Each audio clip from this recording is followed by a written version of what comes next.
New Thought Media Network. We are a global broadcast network of positive music, media, and entertainment, inspiring humanity's evolution along the journey of enlightenment and creating a world of love, peace, empowerment, and prosperity for all. New Thought Media Network. Positively inspiring.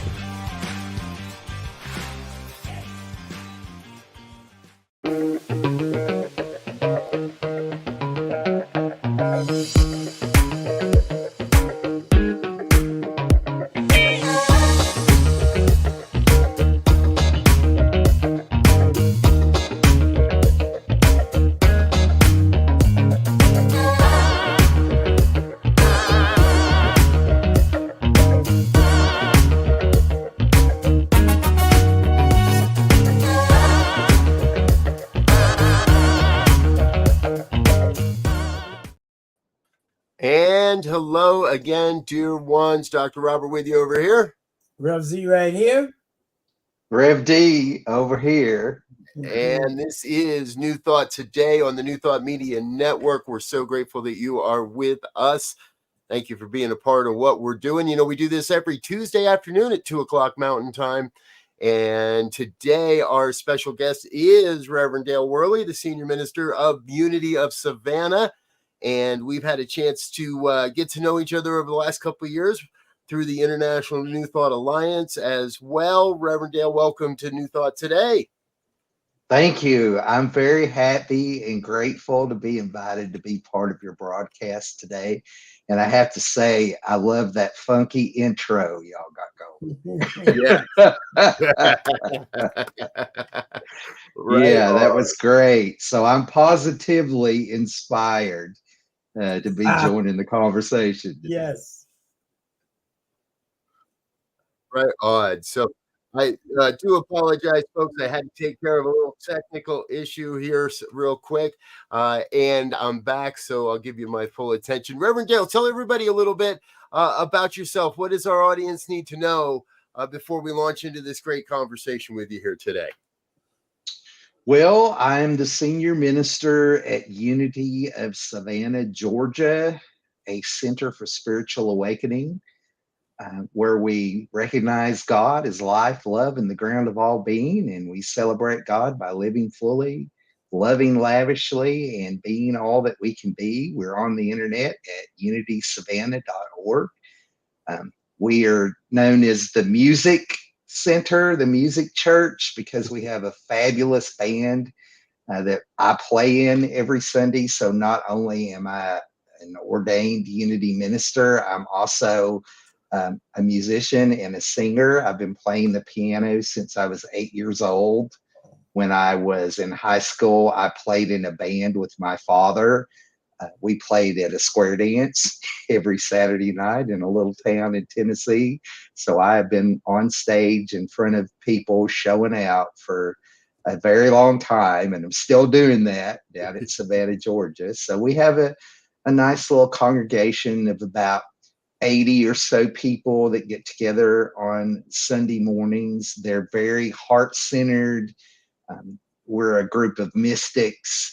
They have a heart to help and to reach out to others in the community. So I just feel really, really blessed to be part of what's going on there. And I just celebrated my 14th year of service to Unity of Savannah. So, and you know, it's great to live on the coast. I'm 15 minutes away from the beach. I can go anytime I want to. The Georgia mountains are gorgeous, and I go up there every chance I get. I just got back from Mentone, Alabama.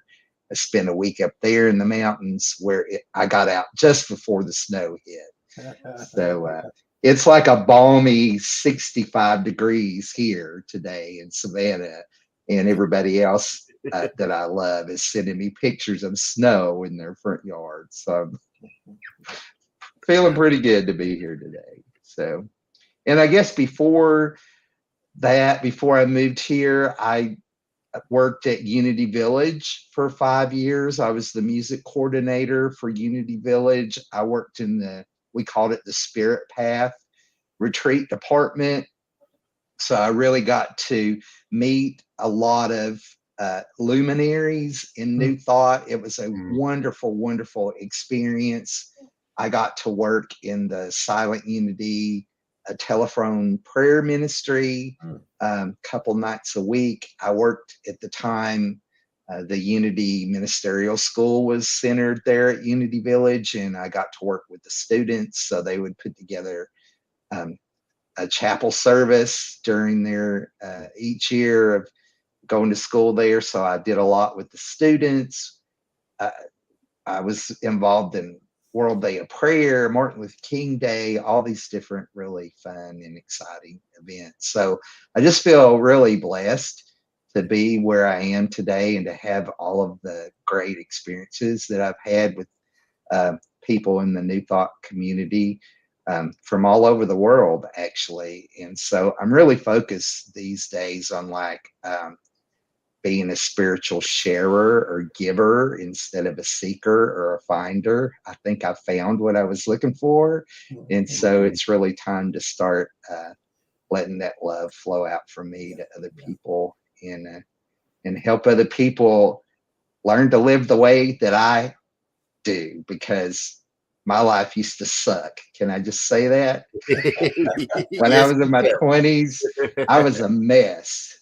I was a train wreck waiting to happen. And the New Thought principles absolutely 100% turned my life around. I would not be happy and prosperous and joyous and free like I am today if it wasn't for learning, practicing, studying New Thought principles. And there's been so many people in my life that have helped me. I feel like it's my time to be one of the helpers, one of the mentors. Yeah. Amen. Yeah, it sounds like I could say that Reverend D is everything and everything. I mean, you're playing the music, you're doing the prayers, you're giving the talk, you're helping and serving, which I think is a great example of what this movement is about, right? It's about getting some skills, some knowledge, some practices, and then sharing it, not just by word of mouth, but by all things possible. So through the music and through prayer and through being an example. And I think this way of living is more needed now than ever before, because the prevailing society has kind of given people a smaller view of life to operate in, and they don't see it that way. I'd be curious to hear your thoughts on that. Well, the way I got into New Thought was through a 12-step program. And my first sponsor in AA used to tell me that you don't go around breaking your anonymity at the public level. You're just doing what other people normally do, not getting drunk every single day. However, I participated in a program for about 9 months last year. It started in January. It's called Empowering Faith Leaders, an initiative of the Clinton Foundation. And it's about addressing the opioid crisis in our country. And I went through like every couple of weeks, 2 hours of online training. And then we were asked to do a project at the end of the 9 months. And there was a little over 20 of us faith leaders from Savannah that participated in this. And we all did projects. So one Sunday we had a recovery Sunday, and an elderly lady from our church that you would never think would have any sort of drug problem. She was in recovery from opioids, and she shared her story publicly for the first time ever. We had a nice meal together that we catered, and then I led a presentation on Narcan, on what it is and how to use it. It's a spray you put up someone's nose if they overdose from an opioid. And at the time that we gave out 50 free doses of this, at the time, you couldn't get it unless you couldn't get it over the counter. And it was like $150 to get a little bottle of this that would save someone's life. So I learned so much about the opioid crisis in our country, that just the wide range of demographics that it affects. And I also learned that by sharing my story publicly, I am helping other people to approach me or someone else to get help. So when I talk about, I have 30 years of sobriety next month. I'm celebrating 30 years without a drink or a drug. When I say that out loud in front of people, there may be somebody that's listening to me that is struggling and is very ashamed and feels very guilty. And like you said, Z, feels very small, constricted. Perhaps they've been told they're no good, they're worthless. Maybe somebody from their church has told them that they're a worthless worm of the dust, or a hopeless sinner, or maybe perhaps you're depraved, or, blah, blah, blah. It goes on and on. So when I stand up and say, hey, you're everything that God is, and if I can do this, you can do it too. Right. I think that's huge. So I've kind of shifted my idea about being public about my recovery. So yeah, it was a great experience going through this program. I learned so much, and I met a lot of other faith leaders in the community. I made connections that I wouldn't have had before. So that had a great impact on me last year. Yeah, I love the idea where it was 20 or so faith leaders from different backgrounds who got to come together regardless of their spiritual path, and see that it doesn't matter what your path is. This particular issue is affecting everybody. Well, when I first was approached about joining this program, they said it was empowering interfaith leaders. And so I asked the young woman who was, one of the coordinators of the group, is this truly interfaith? Because in Savannah, a lot of times when they say interfaith, what they mean is interdenominational. Yes. So she says, oh, we have a rabbi that's taking part. We have an imam that's taking part. Someone from the Baha'i community is taking part. And that's when I said, sign me up. Yes. Because I wanted it to be truly interfaith and inclusive. So yeah, I really connected with some different faith leaders, because let me just say, I don't consider myself a Christian. I know that's a really big conversation that we're having in the unity movement today, and I do not identify as a Christian. I feel like our movement is founded on some Christian ideas. Jesus is a teacher, and our purpose statement at Unity of Savannah says we are an inclusive spiritual community.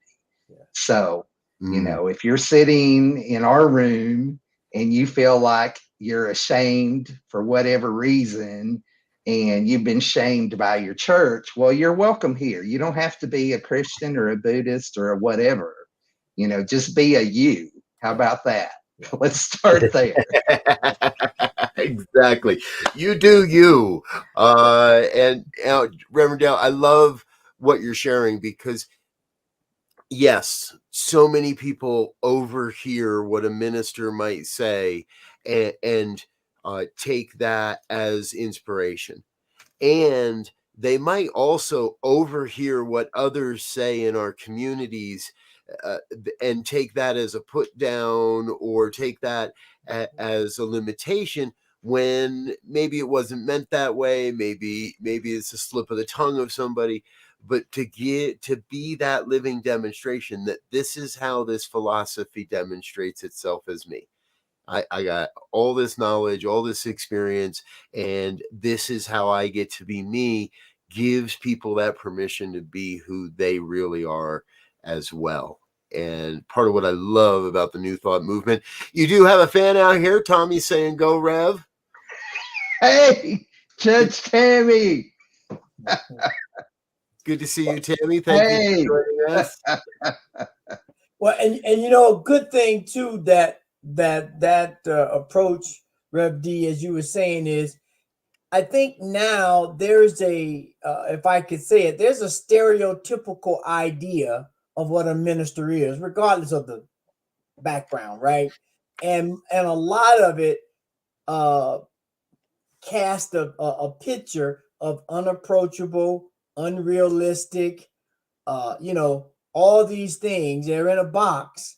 And, you know, given where we are now, I think it behooves us as a spiritual community, regardless of background, to make ourselves more approachable, not just in a time of crisis, but in an everyday aspect. And of course, you got to balance everything. But I think, you know, we see a lot of people turning away from religion now, or churches or whatever. And I believe one of the reasons is they don't see the ministers as real, genuine people. They're props almost, right? They do their thing and they go, and you can't touch them, and you got to go through 5 people to get to them, and we're not able to give them the example of, yes, you know, I cry too, I hurt too, I get mad too. So when you have those things, you know, it's not something that you should be ashamed of. It's something that you realize everyone is doing, and now let's figure out from someone who's gotten past this particular thing how we can do that. Yes, let's figure this out together as a community. Nobody has all the answers, but together we all do have the answer. Yes, absolutely. Because we are all God expressing. And we all have our own little piece. Yep. To the highest good unfolding for each of us and for all of us. Absolutely. I agree. 100%. And of course, as a musician, you understand that better than I do. If you're playing a song and the bass drops out or the drum drops out, well, we got a whole different thing going on than what we had before.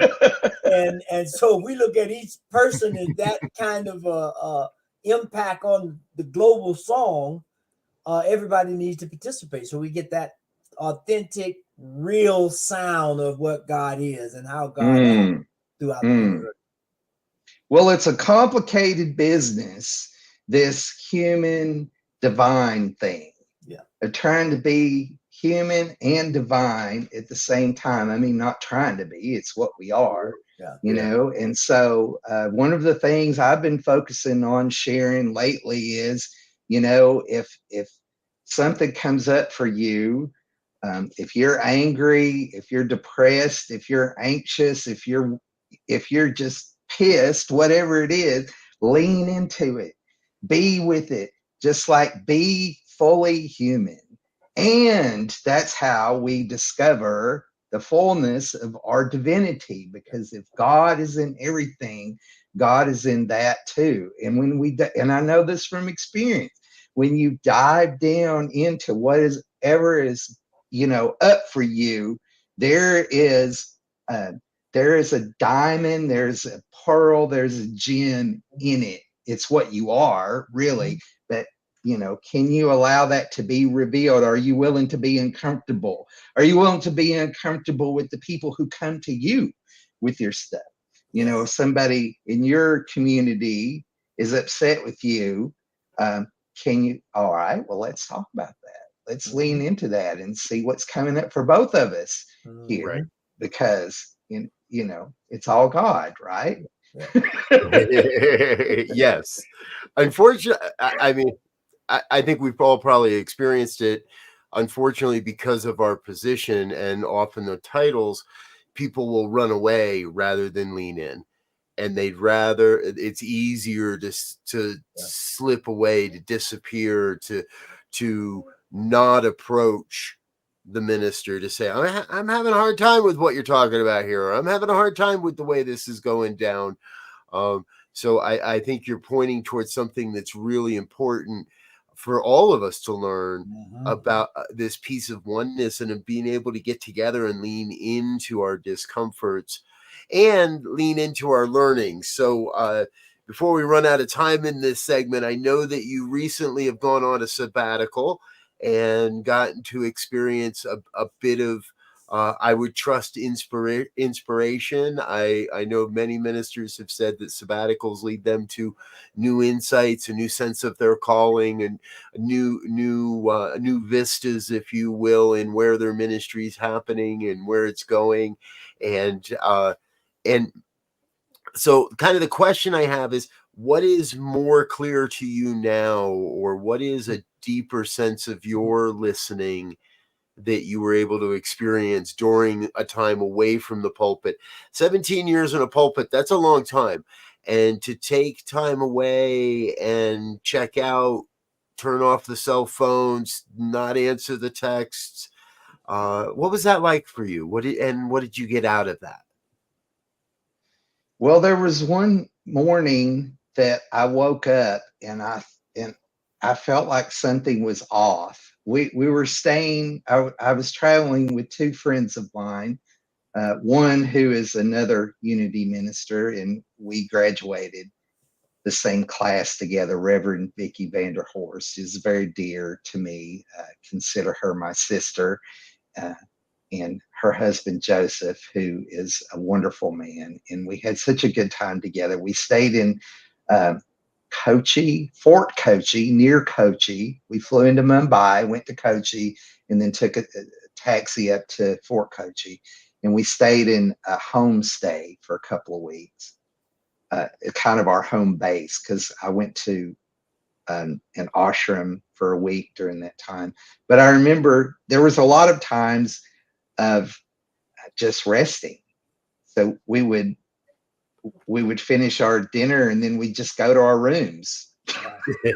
And there's no televisions, there's not much Wi-Fi or anything. Yeah. And so, I might read a book or go to bed early and then get up the next morning and maybe after lunch take a nap. So one morning I woke up and I felt like, what is up with me? Because I feel weird. This doesn't feel right. And then I just realized I was relaxed. Like I had gotten enough sleep. I wasn't worried or concerned about anything. I was just like, wow, okay. Well, can I bring that back home with me? Can I, can I bring that into ministry? Can I not feel like I have to just constantly be in motion and working 24 hours a day and stuff. So yeah, I've really been working with that a lot and trying to get my rest and disconnect, like you said, Robert. I try to go off by myself at least once a quarter for a couple of days and just turn everything off and go to the mountains or the state park or a retreat center and just be with God and be with me and just be with whatever is there. So yeah, the whole thing about taking better care of myself, getting better rest was really up for me. And then it seemed like everywhere I went in India, the Divine Mother was right there, like huge. And I also spent a month in Mexico.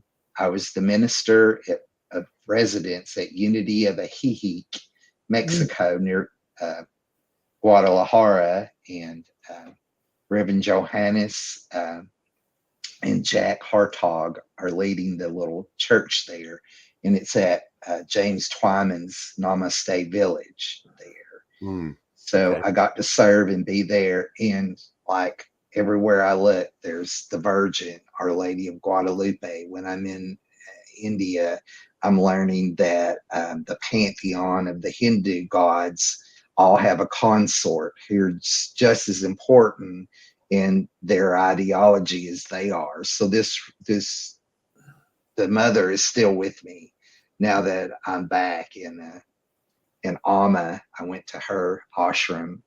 Her name means Mama, or they call her Ma. She's the hugging saint Have you ever heard of her? Mhm. She hugs people. It's her darshan. And I got a hug from her on her 70th birthday. Well, It's like nice. 1,000 people at the ashram. And Wow. yeah, it was just so I'm still like feeling the presence of the mother just really, really, really strongly. And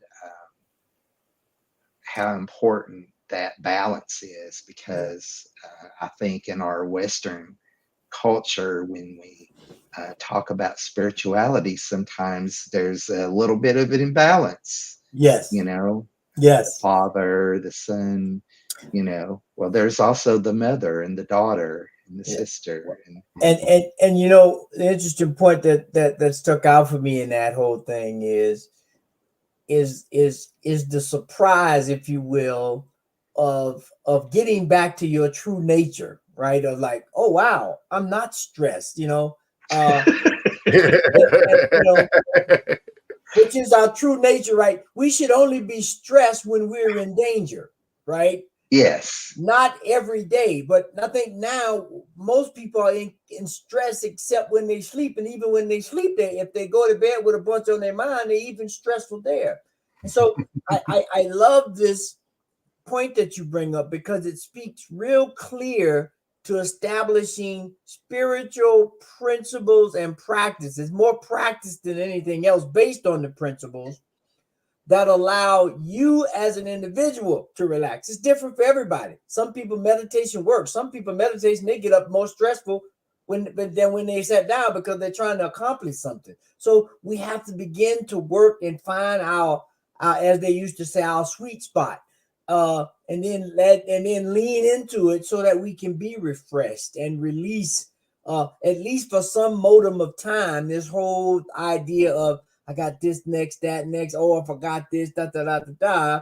That just keeps us in that fight or flight response, and sometimes can act as a barrier of letting the divine come in and be like a conductor or an orchestrator in our lives, and said, okay, yeah, right now it's time to get stressed. Okay, but okay, now we're done with that stress thing. Let's get back over here and let's chill out for a bit and enjoy life, Yeah, and also, see, it's like when I am feeling the stress, can I lean into it instead of struggling with it? Because my old way of thinking is I shouldn't be feeling this way. What is it that I'm doing wrong? How am I causing this? What am I holding in consciousness that's demonstrating this in my life? And to just be in the moment with it and go, okay, I'm stressed. What does that feel like? Where is it in my body?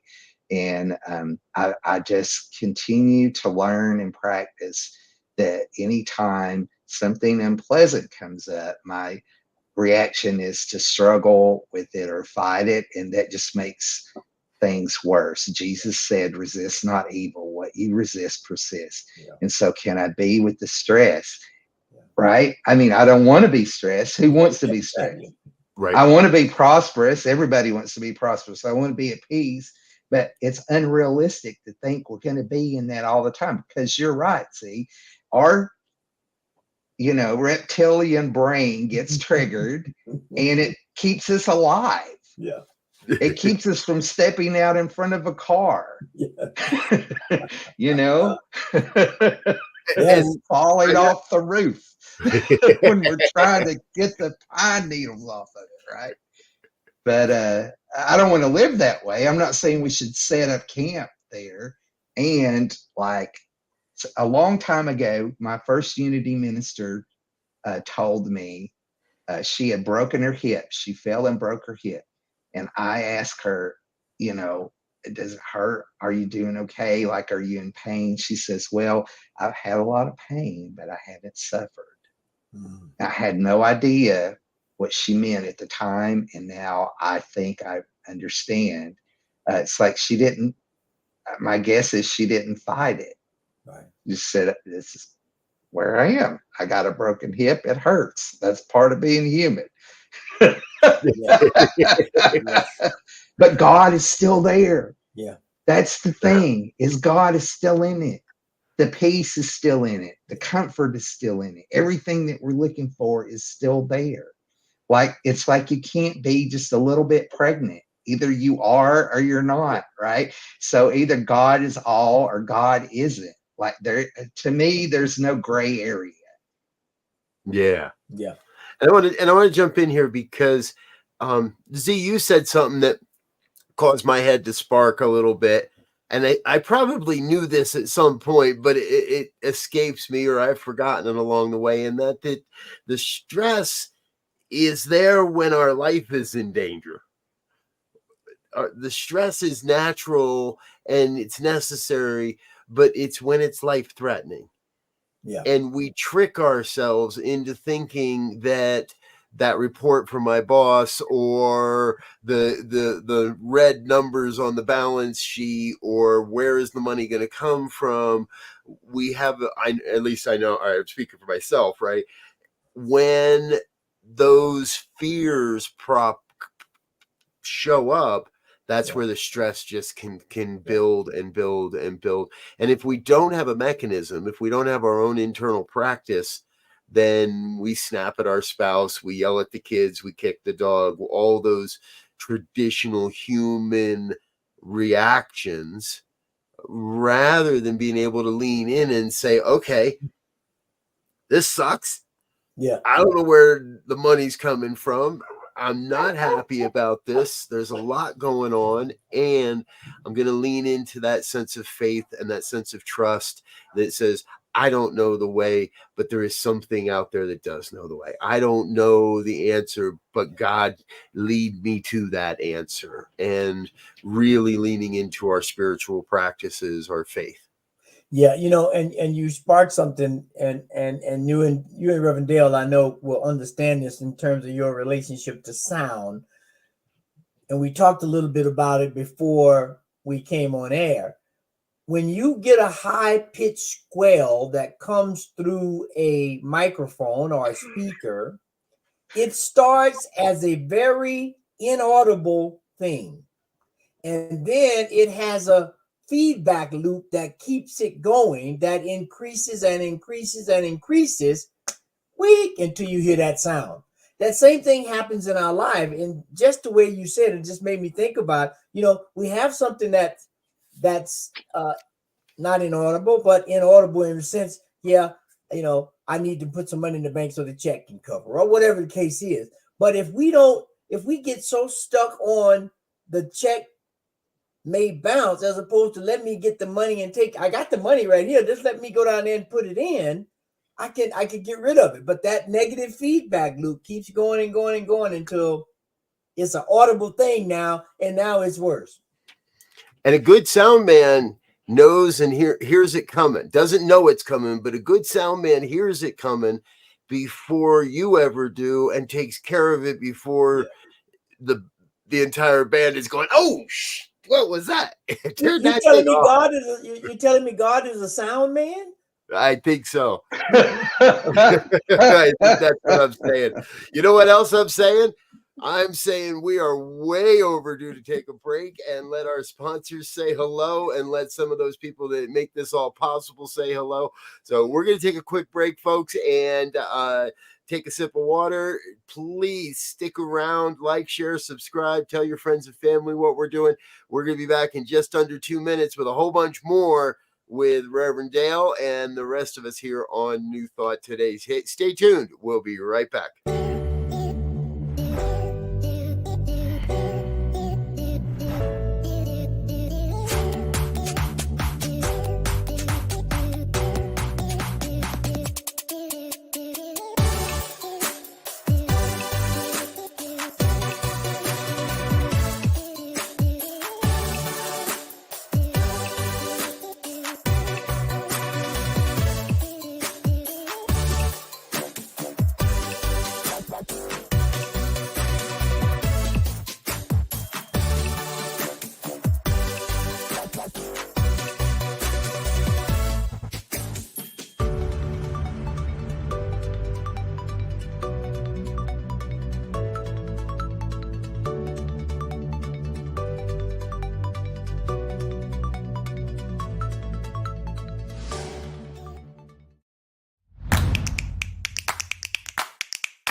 Yes, folks, those of us here at New Thought Media Network are taking a new thought on social media platforms. We invite you to come join our brand new community platform. You head over to our website, ntmedia.org, click on the community button, or just type in community.ntmedia.org. Join up.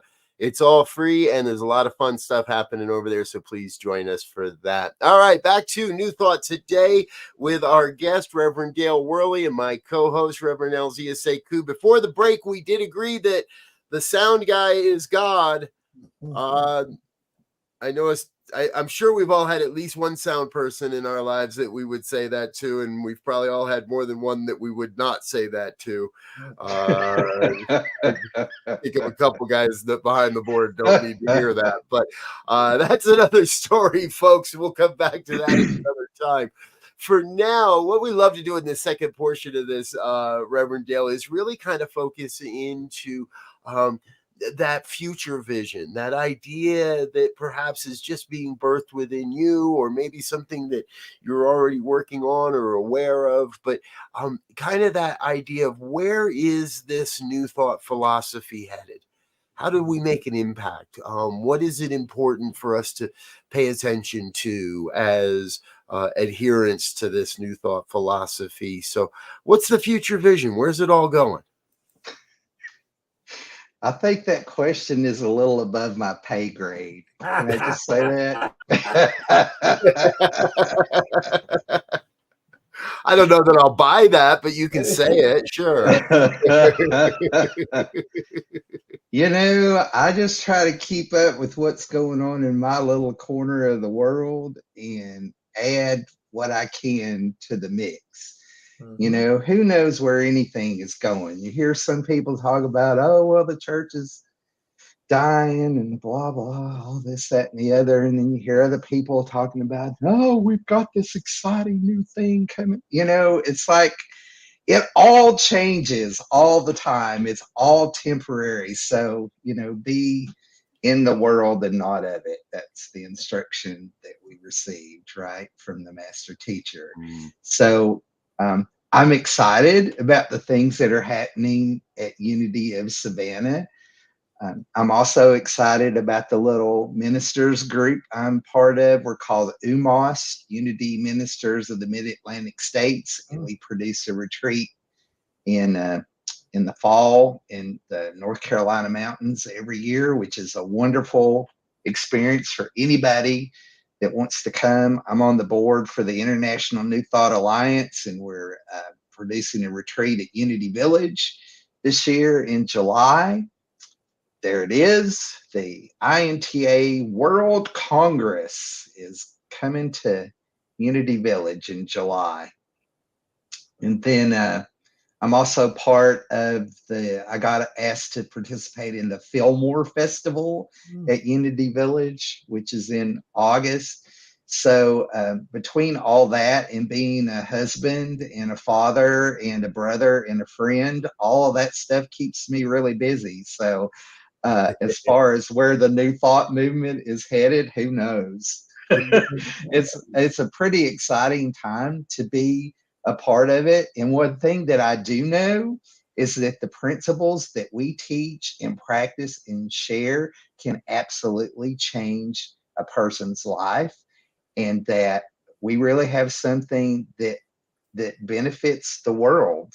I talk to people all the time. I was talking to this young woman just this week on Monday. I guess that's yesterday. And she's like, there's got to be more to just getting up in the morning and working all day and then coming home and trying to take care of my son, my young son. Like, there's more than this. I know there is. And I'm like, yes, you're right. There is. And let's talk about that a little bit. So I just feel like I know people very close to me that feel like they're kind of stuck on some kind of little hamster wheel. And we're not meant to live like that. I've come that you should have life and have it abundantly. And part of abundance is joy and peace and satisfaction and harmony and contentment and all those good things that everybody on the planet, regardless of what they look like or where they live, everybody wants that. And we have tools to help people uncover that, to discover the richness that they are, that is just waiting to be revealed. And so I think that idea, that thought right there, which isn't really a new thought, can change the world. But it's not like it's one heart at a time. It's one person at a time. I really believe in like the idea of the 100th monkey, that like sooner or later enough of us are going to be awake, that it shifts the global consciousness. However, I don't think that being awake or being enlightened means that we're not going to encounter challenges and struggles, because it's that divine human thing again. Like in the world, there will be conflict, but I have overcome the world. The I am has overcome the world. The peace I give you, it's not like the world gives. It's because it's in you. It's what you are, And so that basic idea can really shift a person's life. And I'm not saying that because it sounds good or it's a theory. It's because it happened for me. And I see it happening in other people's lives. There is nothing I enjoy more than what they used to tell me in AA, seeing the light come on in somebody's eyes. To be with somebody when they thought that they couldn't do something, and then they did it, and they're like, yeah, you're right, I could do this. And I was like, yeah. And that's not all. One thing I just heard you really speak to is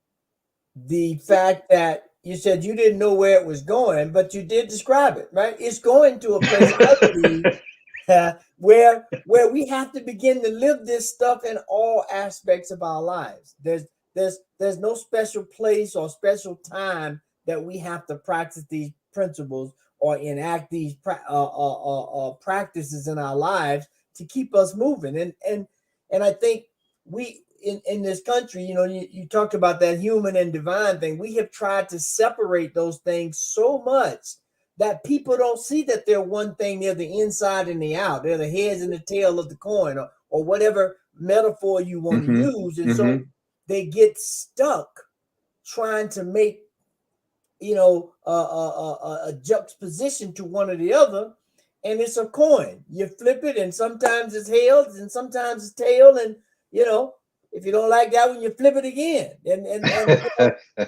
that's what life is about, I think. And I think you described it in a very succinct way. Beautiful. All right. So we don't know, but we do know. Yes. And that's part of what I love about this show, because if we stick with the question long enough, something always reveals itself. And Reverend Dale, I'd love for you to tell us a little bit more about some of the retreat work you're doing. So there's the International New Thought Alliance, the 110th Congress, and there is the Unity Ministers Group. When you get invited to retreats, this might be a silly question, but do you like the singing more, or do you like the speaking more? Do you like the presenting and the teaching, or do you like the deeper immersion that happens, I think, with the music? If you could only be one, which would you choose? There's no way I could choose either one. I mean, music is like it's just what I am, but also I'm so passionate about the teaching that it's like I'm a little kid, like, hey, look what I found, and then I can't shut up talking about it. So I'm very passionate, both as a musician and as as someone sharing new thought ideas. But it all goes hand in hand, and I really love the one of my affirmations that I use is I delight in the experience of divine omnipresence, and I delight in the facilitation of the experience of the divine omnipresence. So I seem to have a real gift to do retreat type of work, and I've been doing it for over 20 years now in small and large ways. So there's something that happens, when two or more are gathered in my name, in my consciousness, in my nature, then the I am is there amongst them. So then when we all come together and we all have the intention that we're here for a deeper experience of spirit, a deeper understanding of what we are and what we can do, and why we're here, that there's a magic that happens. The vibration is raised, the consciousness is expanded, because we're all setting the same intention together as a group, as a unit, as an organism. So how powerful is that? Z, you were talking about, some days like you might sit in meditation and you feel worse than you did before you sat down. But I tell you what, when I'm sitting in meditation, we have a little meditation service at 9:00 every Sunday. When I'm sitting in meditation with the 5, 6, 7, 10 people that show up for that, I'm there. Like, it is so powerful. So there's something about being in a group with people that all have the same idea. Let's experience God. Let's experience the truth of what we are. It's just magic, and it's precious. And we're so blessed to be able to have that experience and to share it with other people. And so I always say, man, if you've never been to a New Thought retreat before, like, you need to go. Like, have you never been to Unity Village before? You should go to Unity Village. Every New Thought person should go to Unity Village once in their life, just to feel the energy on the grounds, because people have been praying there for over 125 years. The Daily Word is celebrating 100 years this year. So there's an energy there that comes from constant prayer. It's the same as going to a monastery or a temple or a synagogue or whatever. It's that energy of we're all in a group. We're focused on the same intention of knowing spirit, knowing ourselves, and then it just opens up. And as a frustrated musician, I when you're saying that, right, I think so, and you've been a virtuoso, if you will. It made me think about, if you go into a symphony, if you get there and get in your seats before everything happens, everybody's warming up their lips and they're warming up their instrument or whatever, and if you walk in, it sounds like just chaos. But then when the conductor steps up to the podium and and then everybody says, okay, the music is going to be in C, and everybody says, boo, with that one intention, with that one note, that one thing brings it all in. And that's what I just heard you say, is that when we get together and have that same intention, when we come there, we may be in different spaces, but once the conductor, if you will, taps the podium and raises the baton, and they're tuning up, and they go through, and they do a little scale or whatever it is they're doing, boom, everybody sinks in. And everybody now on stage and in the audience is ready to be uplifted, to be filled up, to be inspired, or whatever it is that needs to take place in that moment. And so I love that. I love that. There's nothing like, for me personally, like working with a group of musicians, a group of singers. You're going to, perform at an event, and you do all of this preparation, and then you get there, and there's a moment. And I love this moment. It doesn't always happen, but it happens more and more these days, where it just kind of clicks. And like, I'm so present and so available. It is the most beautiful experience. One of the sweetest joys of my life is feeling that, like, Yes. where everything just falls. It's just like it all fits. Mhm. And it's like, it's just, Yeah. it blows my mind. And I get to do that Mhm. every Sunday. What a People concept. invite me to come and do this. It's just like, yes, more please. Thank you, God. Yeah. Yeah. What we focus on grows. Like, let me really focus on this because I love it.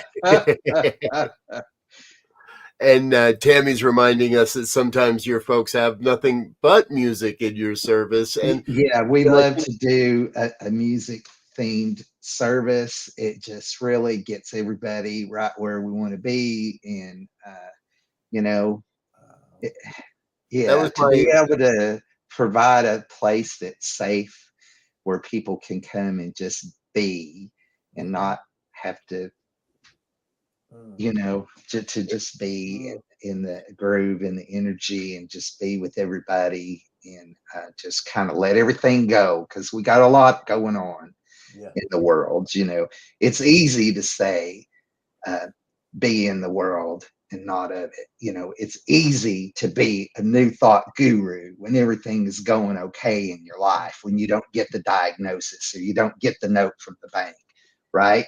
Yep. But Yeah. but our teachings are still powerful and practical, and they work even when the stuff hits the fan, especially when the stuff hits the fan.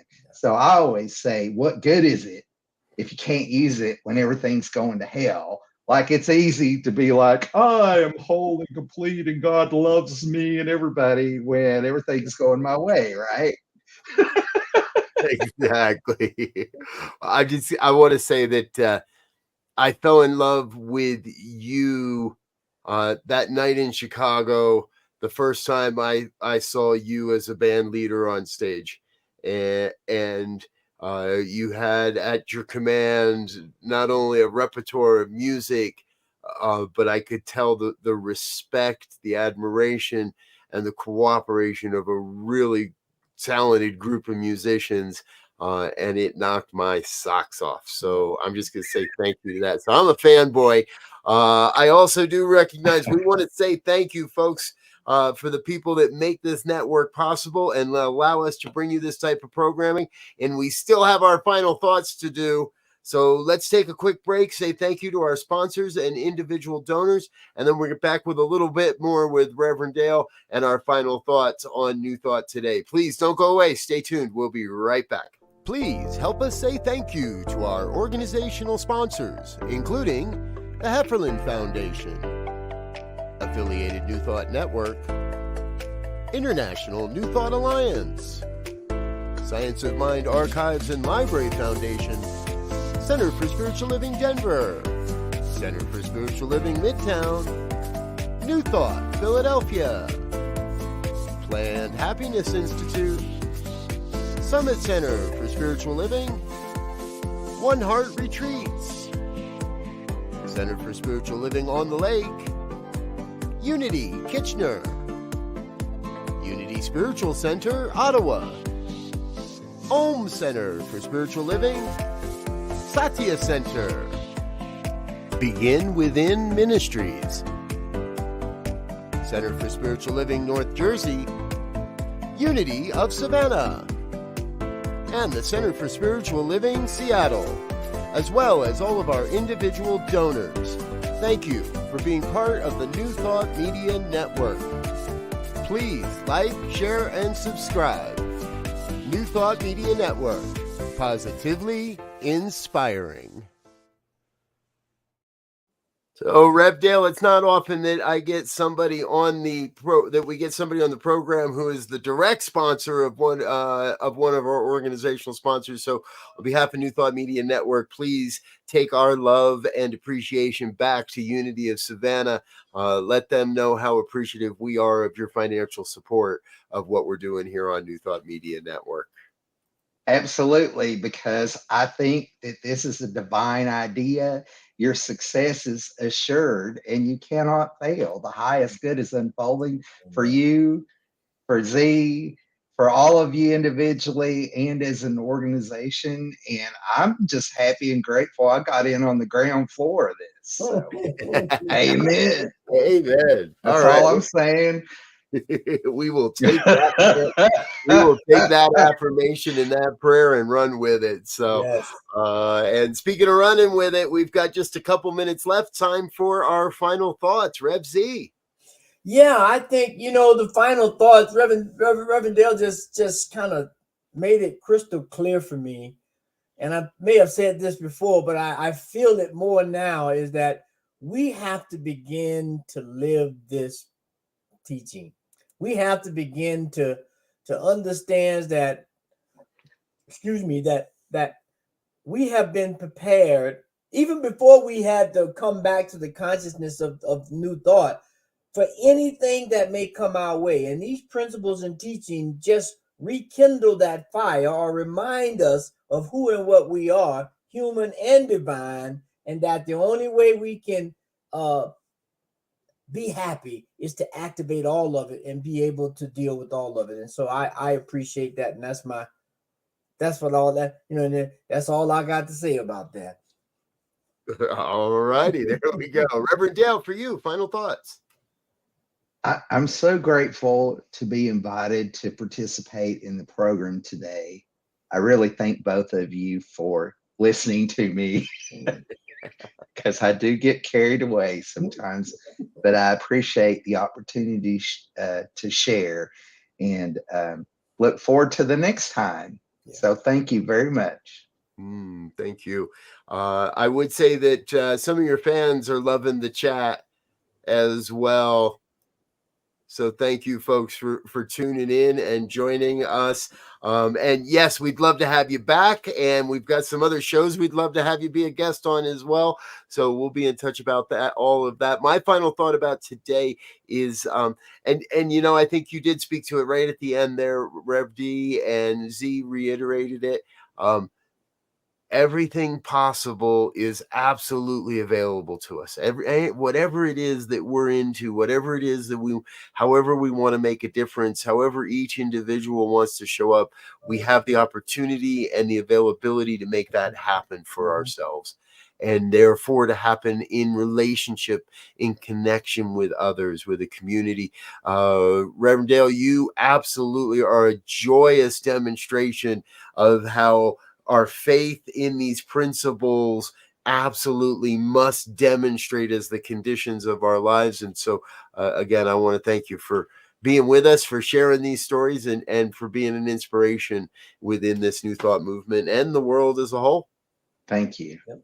Thank you. And, I always go back to my 12-step teaching, which taught me that our real purpose is to be of maximum service to God and to others. So I didn't get sober just to be sober. I got sober to help others get sober. Amen.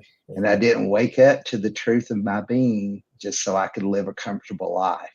I woke up to the truth of my being so I could help other people wake up to their magnificence as well. Amen. Amen. That's a mic drop. We're out of here, folks. Thanks for being with us. Until next time, we'll be back again next Tuesday. Until then, we wish you peace and richest blessings. Bye now.